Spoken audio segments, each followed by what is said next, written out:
Well, hello and welcome to another session of Pathways to Mental Well-Being. This is a journey from worry to wellness. My name is Nestor Bruno, I'm a psychologist, and in this session we are going to talk about forgiveness. Forgiveness, what a topic. So let's go together through this because many times that's the question, to forgive or not to forgive. How does forgiveness happen?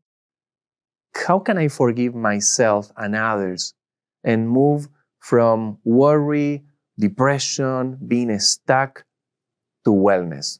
So let's talk a little bit about that. I hope you are connected with this. Maybe you are there with a group and connecting with such an important topic to move to the future and not get stuck in the past. So forgiveness, first thing we want to say and make it very clear, forgiveness is a process. So sometimes we say, well, I want to forgive, okay? Remember that the moment you decide to forgive, then the process starts. It starts with a decision. You need to want to forgive, to be forgiven, to forgive yourselves or others, but it starts with a decision. It doesn't happen with a decision only. It's not like forgiveness is just deciding to forgive.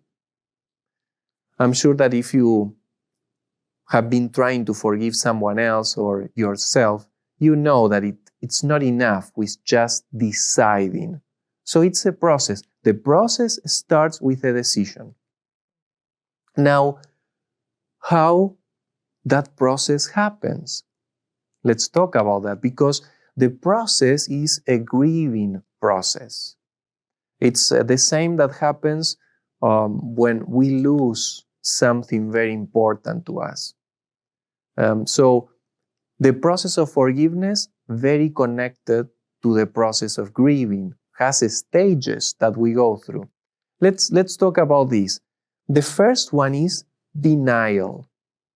I cannot believe that I did this. I cannot believe it. I'm in shock, in denial. When I think about it, I cannot believe that he or she did this to me. I can just not understand why, how was this possible? So it's that moment when you face the situation and you just cannot believe it. That's the moment of denial and shock with what happened.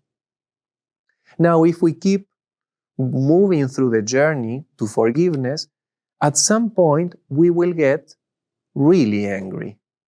And this is healthy. We will get really angry to ourselves, angry towards someone else. Anger is very healthy. In many cases, anger is what you need to draw a boundary. Anger is very connected with respect. When you feel that someone didn't show respect to you, you become angry. And that will allow you to put a boundary, to protect yourself, to put things clear. So very important to connect with anger, because when you connect with emotions, they put you in motion. If we do not connect with our emotions, we get stuck. If you need to flow through the process and you want to move and overcome things of the past, you need to connect with your emotions because they put you in motion. So we connect with anger. That's the second stage. Then probably will appear this bargaining. Well, if he talks to me, then maybe I will forgive him. Well, if he really shows me that wants to change, or if she does something different, and then we start thinking about what we could do to actually move and forgive. And many times we bargain with ourselves. We start thinking, well, this will be the last time, next time it will be fine. So we want to move from anger to something different. But also another stage that is very present in the process of forgiving others or forgiving yourself is sadness. Sadness. because what happened is not good. Was not good for you. It was not good for others. Sadness. It's part of the process. And I just want to tell you something. We went through 4 stages of grieving. It's not like they happened exactly in this order. They can happen, all of them in one day, all of them in 1 week. Or you start feeling that, okay, I'm in the stage of sadness now. And then the next day you go back to denial and you cannot believe that this actually happened. Completely normal. As long as we keep going back and forth and we don't get stuck in one of them, we are moving through a healthy process. Not an easy process, but a healthy process.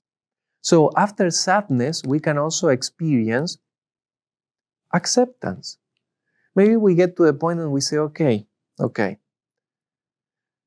this actually happens to human beings. Why not me? Why I wouldn't accept that I could do that something that I did? I'm not the first one in history, probably. So we start thinking and we realize that, well, I need to accept that this actually happened. It happened to me. I did it, etc. We come to the realization that this is part of our reality and our experience. And maybe after that, we can connect with growth. What can I learn from what happened? How can I make the most of this crisis, this experience to learn? And then from that learning, find purpose and do something different, change, help others, etc. This is the process. And we can go back and forth through all of these 6 stages of grieving. Okay? Now, how do you feel when you are obsessed about a past event? You are just thinking all the time, you cannot take it out of your mind. How do you feel? And here we go. Normally we feel powerless, victimized, stuck, angry, depressed, unsettled, very sad. And we can add to this list. Now, we obsessed about a past event, and we can obsess all we want. We won't be able to change anything. It's past. So look at all the emotions that we experience when we obsessed about the past, but we cannot change what happened. We already did it. Someone else did it to us. So no change possible. But all the energy, all the emotional energy that we are experiencing connecting with that past event, it's actually trying to help us to do something when? Well, if we cannot change anything, absolutely anything in the past, all that emotional energy that we experience, sometimes very negative, but energy anyways, all that emotional energy is to activate us to do something in the only available moment that we have to change, which is here and now. Yeah, here and now. As you are watching this video, it's an invitation, all that you feel, to do something now and here.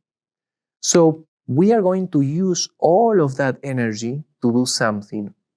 What can be that something? To forgive.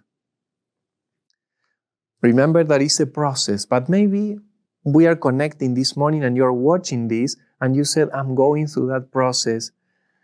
I want to move. I want to forgive. So look at the word that we use in English for forgiveness or forgive. It has 2 parts, for and give. And the prefix for in many English words emphasizes what follows. For example, we say forefront, foremost. We're emphasizing what follows. In this case, the emphasis is in forgive. So forgiveness at some point it's a very generous act. It's about giving. I'm giving forgiveness to myself not because I deserve it. Because if you deserve it, it's not forgiveness. It's a gift.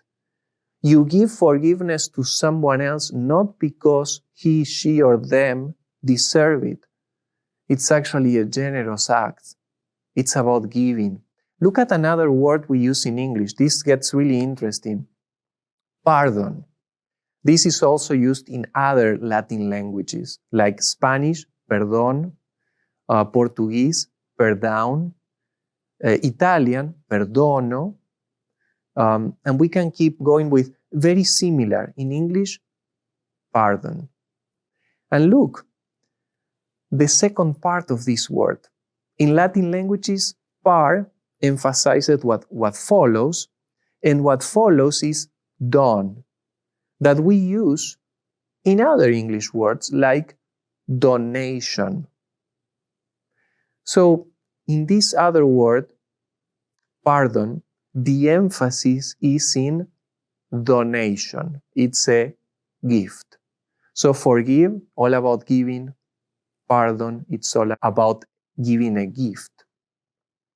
So we go through the process, and at some point, when we are ready to give ourselves or someone else the gift of forgiveness, which is a gift that actually you give others and you also give yourself when you get out of the prison of resentment and not living your life being able to move to the future. Now, when we are able to let go of the past, how would you feel? If you are able to look at the past and by the miracle of forgiveness, find peace in your present, then we look at the future in a very different way because we are free to experience relief. We feel more relaxed, hopeful, forgiven, empowered. How important is to forgive, to actually live, to connect with our lives, and to connect with the future. When we forgive, we connect with generosity, with enormous generosity. And if we have been forgiven and we have experienced the power of forgiveness, we know how powerful this gift is, and that can help us to forgive others. If we have not experienced it, what an invitation this moment is to connect with the process and to experience the healing and the freedom that forgiveness brings. But don't rush yourself. If you feel that you cannot forgive, don't. Remember that it's a process.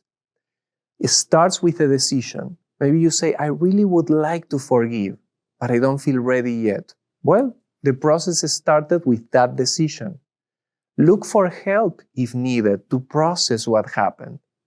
And just remember that it's a process. As long as you keep the process moving and you connect with everything you are feeling, at some point, maybe you can arrive to the moment that you say, okay, I'm ready to give myself a gift or to give this gift to someone else and experience the grace of forgiving and being forgiven.